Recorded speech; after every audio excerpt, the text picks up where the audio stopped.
Hi friends, எல்லாரும் எப்படி இருக்கீங்க? நல்லா இருக்கீங்களா? அன்னைக்கு வெள்ளிக்கிழமை மதிய லஞ்சுக்கு சாம்பார் செய்ய போகிறாங்க. சாம்பார் வந்து சுரைக்காய் சாம்பார் பண்ணலாம், முள்ளங்கி சாம்பார் பண்ணலாம், கத்திரிக்காய், முருங்கைக்காய், பீன்ஸு, கேரட் போட்டு சாம்பார் பண்ணலாம். இன்னைக்கு உங்களுக்கு என்ன சாம்பார் வேணும்?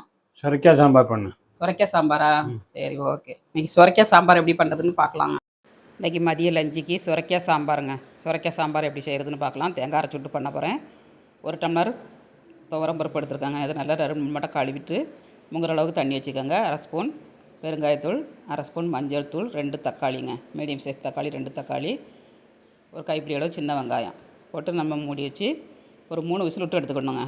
3 விசில் விட்டு எடுத்துகிட்டு அப்புறமாட்டு நம்ம சுரைக்காவை ஆட் பண்ணணும். ஃபஸ்ட்டு நம்ம சுரைக்காய் போட்டோம்னா ரொம்ப குழாய்வாக போயிடும். அதனால் காய் வந்து திட்டுத்திட்டாக கிடக்கணும்னா நமக்கு நம்ம ஒரு 3 விசில் விட்டு எடுத்துகிட்டு அதுக்கப்புறமா நம்ம 2 விசில் விட்டோம்னா சுரைக்காய் வந்து நல்லா வெந்துருங்க. டேஸ்ட்டும் நல்லாயிருக்கும், பார்க்கறதுக்கும் நல்லாயிருக்கும் குழம்பு வந்து. இப்போ தேங்காய் மசாலா அரைச்சிக்கலாம். தேங்காய் 1 கப்பு, சின்ன வெங்காயம் ஒரு 5-6, பூண்டு ஒரு 2-3 பூண்டு பறித்து போட்டுக்கோங்க. 1/2 ஸ்பூன் மஞ்சள் தூள், 1/2 ஸ்பூன் ஜீரகங்க, வரமிளகாத்தூள் வந்து காரத்துக்கு தகுந்தபடி போட்டுக்கோங்க. எல்லாம் போட்டு கொஞ்சமாக தண்ணி விட்டு அரைச்சி எடுத்துக்கிட்டு நம்ம சுரைக்காவை ஓப்பன் பண்ணி பார்க்கணுங்க. நல்லா வெந்துருச்சு பாருங்கள்.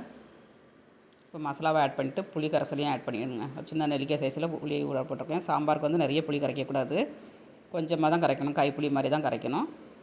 இப்போ உப்பு ஆட் பண்ணிக்கலாம். கல் உப்பு போடுங்க. கல் உப்பு சாப்பிடுங்க, நல்லது. பொடி உப்பு சாப்பிட்டிங்கன்னா டைராய்டெலாம் சீக்கிரமாக வந்துடும். அதனால் பொடி உப்பு எடுக்காதீங்க, கல் உப்பு சாப்பிடுங்க. சாம்பார் வந்து கொதிக்கிறதுக்கு வச்சாச்சுங்க. நல்லா கொதிச்சிருச்சு பாருங்கள். இந்த மாதிரி கொதிச்சதுக்கப்புறம் கொஞ்சம் பச்சை கருவேப்பிலையும் நம்ம மல்லித்தழையை போட்டு கொதிக்க விட்டு எடுத்துடணுங்க.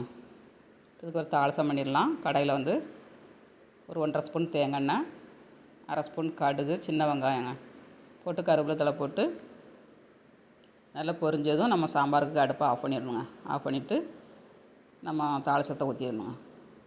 அடுப்பை ஆஃப் பண்ணியாச்சு.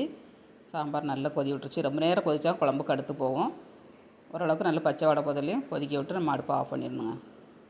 இப்போ தாளிப்பு ஊற்றி வச்சுங்க. ஸ்டவ்வோடு சமைக்கும் போது அன்போடு சமைக்கணுங்க. அன்போடு சமைச்சிங்கன்னா சுமாராக இருக்கும் சுரைக்காய் சாம்பார் கூட சூப்பராக இருக்குங்க. வீடியோ லைக் பண்ணுங்கள்.